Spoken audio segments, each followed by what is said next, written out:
And we know that those who love God, all things work together for good, for those who are called according to his purpose. For whom he foreknew, he also predestined to be conformed to the image of his Son, in order that he might be the firstborn among many brethren. And those he predestined, he also called, and those he called, he also justified, and those he justified, he also glorified. This promise in verse 18 is probably the greatest promise that is given to you and I as children of God out of his word.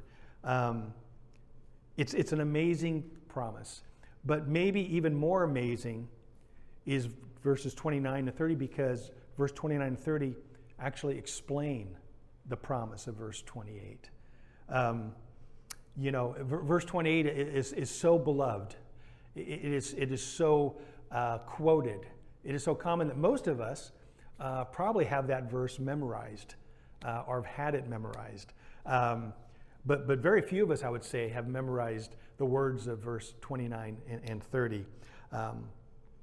But it's important, as we talked about last week, just like in real estate, what's the most important thing, right? Location, location, location. Well, in accurate and clear Bible interpretation, context, context, context is most important. It's important to read what was said just before and what was read after.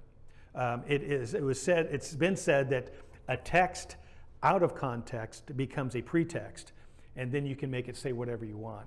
And unfortunately, verse 28, this most amazing promise we've been given, often is misunderstood, misquoted, because it's taken out of actually the context. And tonight we're going to begin to look at some of the context of that. And as we looked at last week, where it says that God has promised to all those who love him that all things work together for good. Of course, we looked at that and we noted the fact that that good is often misunderstood, right? Sometimes we look at that good and we think of it as our temporal good. We think that means that God's promising us an easier life, more creature comforts, success in our job, health, no troubles, no problems. But of course, that's not what it guarantees. He doesn't guarantee us smooth sailing under clear skies. And what that good actually is as we are going to look in these next two verses, but as we noted last week, that good is actually God's ultimate good.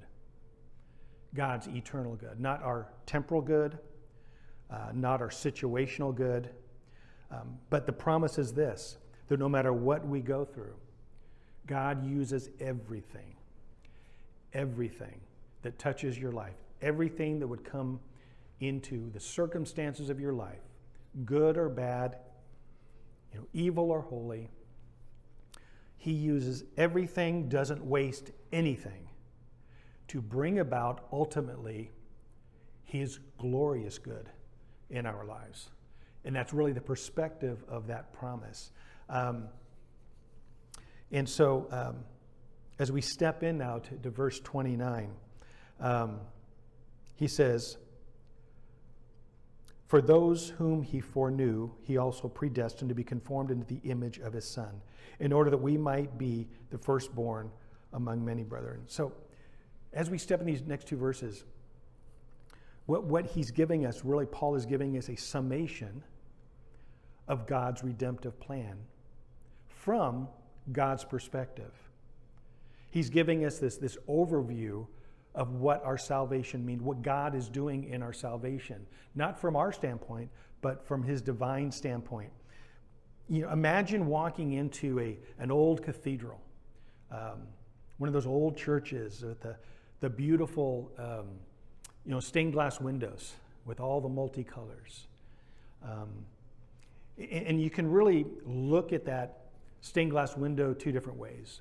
You can walk up to it and admire each of the little individual colors and how it's fastened together and the beauty of each piece, or you can stand back in the quietness of the church, while the sun is coming through that window, and just really enjoy the full glory, if you will, of all the colors of that stained glass window. And that's really what these next two verses are about. We're looking at the full, beautiful picture of God's salvation. And within that full, beautiful picture, he gives us 5 verbs. 5 verbs that describe each of those little sections of the stained glass window. And tonight, I actually just want to look at one of those. So we're going to spend the next few weeks going through each of these. But in those verses, you will notice he says this. The 5 words that he gives us is God's foreknowing, God's predestining, God's calling, God's justification, and God's glorification. And so each of these are like these little parts of the whole to give us a whole summary picture of the beauty of God's saving work, of God's redemptive plan from his point of view. And in it, we actually see salvation from eternity past, salvation working in us now, and salvation working in eternity forward, in eternity future. So tonight, I just want to look at the first little piece of that window, and it's God's foreknowing. Now, each of these pieces are actually affirmations. Affirmations to our faith, affirmations to our believing. As we've been noting over the last few weeks, that the entire chapter of Romans 8 is really set in the context of life lived in the in-between. We've been talking about that. You're probably tired of me saying this. Life in between what? Life in between Jesus' first coming and his second coming. And also personally, life in between the moment that we received Christ into our hearts and to the moment that we will enter into his glory. And we were living in this in-between. And Paul has been saying that this in-between time is a time of tension. It's a time of groaning. It's a time of hardship. It's a time of suffering. So all of Paul's words in this chapter are really focusing on bringing comfort and encouragement and equipping these believers that are in Rome, listening to this, to walk through this in-between time without losing heart. And so these words tonight, the intention is to encourage and comfort and strengthen our faith as we really consider the beautiful picture of God's salvation. And so the first thing that Paul says is, for those whom he foreknew. One of God's most unique perfections of his character is this astounding reality that both past, present, and future knowledge is his. The unlimited ability of God to be all-knowing, to know all things, to equally, thoroughly, and perfectly know the beginning from the end. Isaiah 46:10, he says, I make known the end from the beginning, from ancient times to what is still to come. See, God doesn't learn anything. God doesn't discover anything. God doesn't accumulate facts and then makes adjustments on the fly in our lives. He knows it all. His foreknowledge. It's one of those things that really is so astounding that when we consider it, it will cause someone to either shrink back in unbelief and just go, well, I can't believe that because my intellect cannot wrap around that, therefore that can't be true. Or it will bring the heart of the humble believer to once again, over and over again, to a sense of awe-inspired worship, because it is so vast. It is so unlimited. It is part of the many perfections of our God, and what he has declared is true about himself. And only such a God who could have such vastness of knowledge, to know the end from the beginning, could make such a great promise. To say that I am going to take everything in your life good or bad. And I will bring about your ultimate good through those things. Only a God that has such knowledge, such ability, such unlimited wisdom, such unlimited ability and resource could make a promise like that. Because he's not living moment by moment with you discovering what's happening in your life. He's never taken by surprise. He's already seen the end result. So nothing is outside of his wisdom. Think about that. Nothing is outside of his wisdom. Nothing is outside of his ability. Nothing is outside of his awareness. Like the psalmist, 139, who said, Lord, such knowledge is too wonderful for me. I can't even take it in. It's too lofty for someone so finite like myself.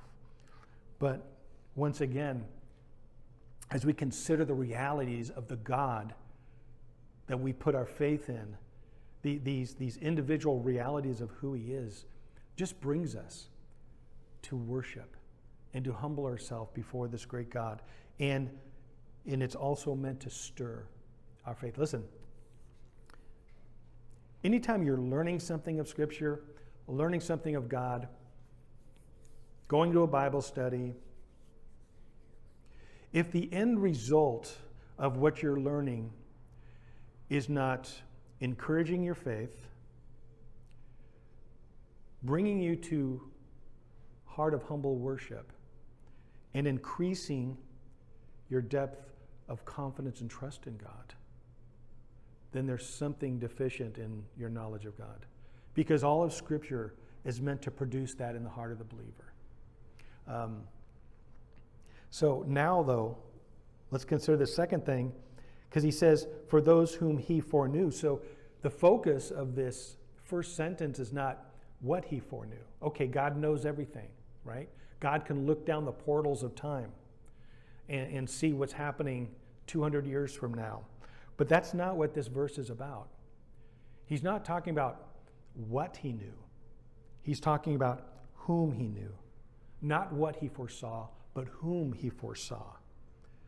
Paul's continuing in his flow of thought, as we've seen in this chapter. He begins in verse 1, he says, therefore, there's now no condemnation to those of us who are in Christ Jesus.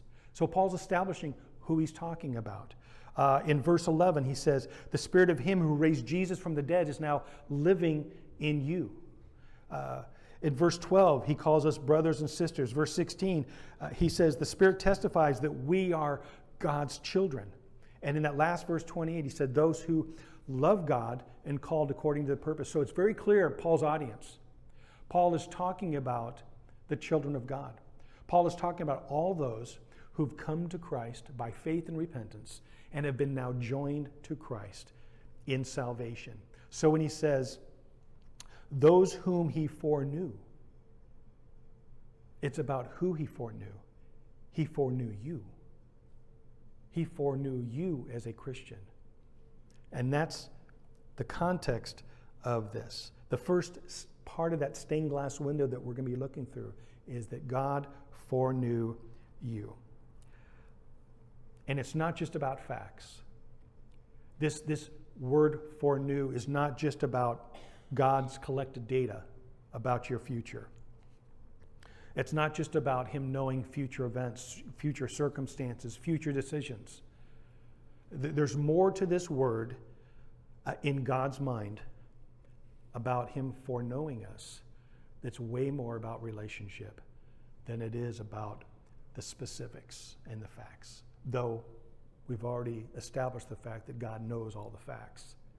But here in the context of this verse, it's about relationship. And what I want to do now is I want to take you through, and I normally don't do this. I normally don't go through this many verses, and I want to go through stepping stones of these individual scriptures, and I'm going to have most of them on the screen. You can follow along. But I'm doing this on purpose because what I want to do is through these scriptures, I really want for us to kind of dive into this foreknowing and maybe get a little bit deeper appreciation for what he means by that term, that we are foreknown by God. And in order to do that, we're going to go through the Old Testament and then into the New Testament. But let me set it up by saying something too here. As we know, the New Testament was written in Greek. The Old Testament was originally written in Hebrew.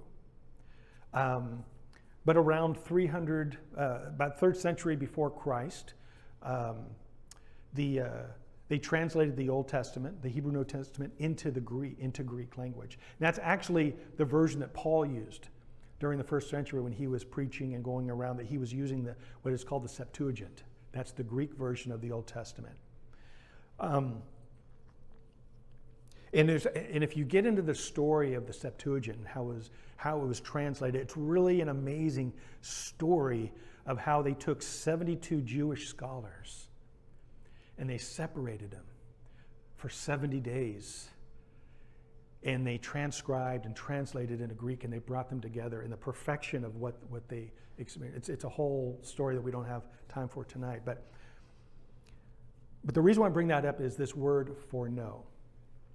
The root word to know, the verb to know, in Greek is gnosko. And the foreknowing is prognosko.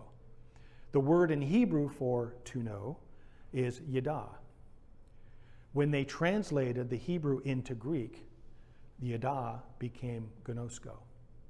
I'm saying this because when Paul's writing this letter, he's being very careful and specific about words he uses. He was a scholar. He was brilliant. So there was an intention behind the words that he used. That's why so often we go to the original language and we find real nuggets of truth in the original language, right? So I'm saying all this because I want to reinforce a sense of continuity and flow in the Old and in the New Testament of how God and the Bible use this word to know. So the first place we're going to go to is Genesis 4:1. It says, "Now Adam knew Eve, his wife, and she conceived and bore Cain." Now we know that this word know, to know, spoke about the intimacy, the sexual intimacy of marriage, the most intimate expression of love in the marriage relationship, right? That is the word yada. That is the word gnosko. That is the word here, to know. He knew his wife. This wasn't Adam saying, "Hey, Eve, let's get to know each other since we're the only two people on earth. What's your favorite color? What's your favorite sports team?" That kind of stuff. He wasn't getting to know Eve intellectually. He wasn't trying to pick up facts so he could remember for her birthday, "Oh yeah, that's right, you like green." No, this knowing was a very intimate relationship, the most intimate relationship a human being can experience. And that is in the first book of the Bible where yada or gnosko is used, to know, the verb to know. It's in the context of loving relationship. It's really important for us to get that. I'm sure Eve said to Adam, "But do you love me?" And Adam looked around and said, "Well, you're the only woman here. Yes, I love you." I'm sorry, that's a bad joke. But the deep, intimate knowing of a person, gnosko. Let's turn to Exodus 33. God is speaking to Moses. And he says to Moses, "This very thing you have spoken, I will do. For you have found favor in my sight, and I know you by name." God is saying to Moses, "You have found favor in my sight, and I know you by name." Well, of course, God knew his name. He wasn't saying, "I know your name, I know your zip code, I know where you live." He was saying something way more intimate to his servant. He was saying, when I know your name, it's saying, "I have placed my hand of loving favor upon your life, Moses." Again, this word to know. is being touched on in this passage. It's interesting too, in 1 Samuel, there's many verses we could turn to and we won't do it, but like 1 Samuel, remember Eli, the priest, and in chapter 2 of 1 Samuel, it said of Eli's sons that they were, well, it says worthless, but they were just really deplorable young men. And it said they did not know the Lord. Meaning, though they were in a priestly household, they had no relationship with God. And God had no relationship to them. As we move on, though, Jeremiah chapter 1, verse 5. As God is speaking to the young prophet, he says, "Before I formed you in the womb, I knew you. Before you were born, I set you apart. I appointed you as a prophet to the nations." So think about the context of God's foreknowing to Jeremiah the prophet. Before you were in your mother's womb, I already called you. I already elected you. I already chose you for your purpose in life. I have already set you apart. Again, this foreknowing that God foreknows us speaks of that he's also called us to a purpose. Hosea, first of the minor prophets after Daniel. Hosea chapter 13, verse 5. He says, "I cared for you in the wilderness and in the land of burning heat." Guess what? That word cared is the word yada, gnosko. Instead of him saying, "I knew you in the desert, I cared for you." So again, how the Bible uses words in context is very important for us understanding the meaning of the word. It's not just about looking up a word in the dictionary, but what gives the word meaning in the context of Scripture is how God is using it. And here, he's using it as, I knew you, I cared for you.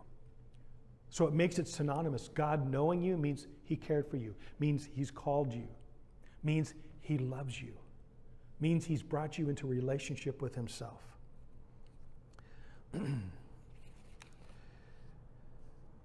Amos 3:2. God says this, "You only have I chosen of all the families on the earth." Guess what that word chosen is? Yada, gnosko. I chosen you. I known you. There, the knowing there involves God's choice, God's election. Are you starting to see this foreknowing of God? All that's packed into this word. All that's composed within God saying, "I foreknew you. I foreknew my people." It is the context of relationship. It is the context of commitment. It is the context of caring. It is in the context of choosing. Now let's go to the New Testament. Let's go to Jesus. And there's a lot of verses I could have pulled here, but I thought this was the most clearest and most profound. John 10:14. "I am the good shepherd," Jesus said to his disciples. "I know my sheep, and my sheep know me. I gnosko my sheep, and my sheep gnosko me." It's a intimacy. It's the context of loving relationship of what Jesus is speaking there when he says, "I know my sheep. I know them in relationship. I know them intimately, and they know me in relationship." And notice the order. The order is Jesus saying, "I'm the good shepherd. I know my sheep, and my sheep know me." We know that we know him because he first knew us. We love him because he first loved us. 2 Timothy 2:19, I don't have it up here, but I wanted to mention this verse. Paul is writing to Timothy, the last letter that he writes before he is martyred. And he says, "Nonetheless, Timothy, God's solid foundation stands firm, sealed with this inscription: The Lord knows those who are his. The Lord gnoskos those who are his. Paul's simply claiming here in Romans that God, in foreknowing his church before the foundations of the earth, he foreloved them. He forechose them. In God's foreknowing, it's inseparable to his love. You are foreknown, but you're also foreloved more deeply, more thoroughly, more profoundly, and more intimately than you can imagine by your Lord. Because you're foreknown by God, he's placed his hand of favor upon you. He has set you apart for his purpose. He has chosen you as his very own. And he's brought you into the complete, profound care of a tender, compassionate, merciful shepherd to his sheep. In all of his gentleness and his patience with you. This is what it means that we are foreknown by God. You can see this little beautiful piece of glass that's fitting into this whole mosaic. But just considering this one little piece is so profoundly beautiful. God foreknew his redemptive plan, of course. He knew that what he would create in the beginning would be good, and it was. He knew that man would sin. Sin would enter the world through his disobedience. He knew that he would send his son. And he planned for it by preparing his people with really symbolic foreshadowing through the ceremonial law of worship and ceremony to provide for his people a vivid picture of what was to come when he would send his son. That there would be a vivid picture of both the ramifications and the results of sin and the remedy of sin and what it would cost. God foreknew, but he still did it. He knew the great cost of his redeeming love. It would cost him his own son, but he did it, and he did it with you in mind, whom he foreknew, whom he foresaw, whom he foreloved, and for whom he chose. And he foreknew you.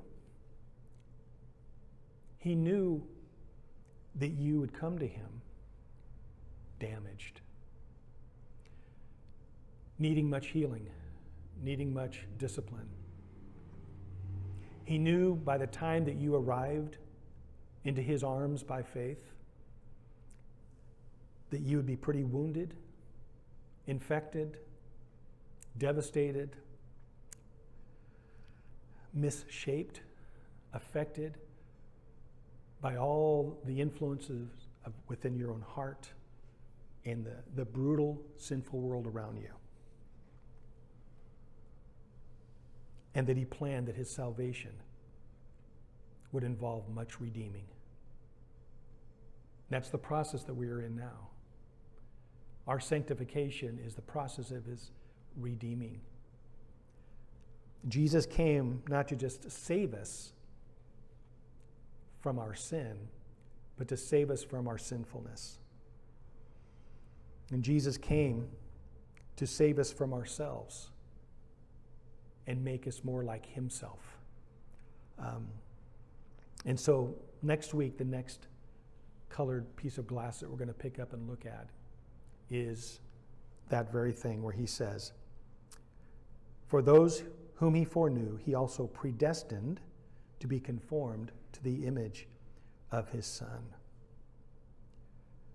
So this grand and beautiful picture is being put together. This beautiful picture of God's salvation plan that we are picking piece by piece. You're foreknown, you're foreloved, you've been chosen into a forgiving, intimate, merciful, beautiful relationship with your Creator. And as you live out this in-between time, so that we would not lose heart, but that we would take heart. I'd encourage you to just even take this little piece of glass that we talked about tonight and hold it up to the sun and let it shine on your heart. Let it warm your heart that God foreknew you before you ever knew Him. That the God who knows you the best loves you the most, and that you belong to Him. And in this picture of this display of His salvation He's giving these two verses, there's such a security that we find in it. Everyone who got in the car with Jesus will be in the car at the end of the trip. He doesn't lose anybody because He foreknew you. He chose you. He foreloved you. He prepared for everything that you would have need of in Him.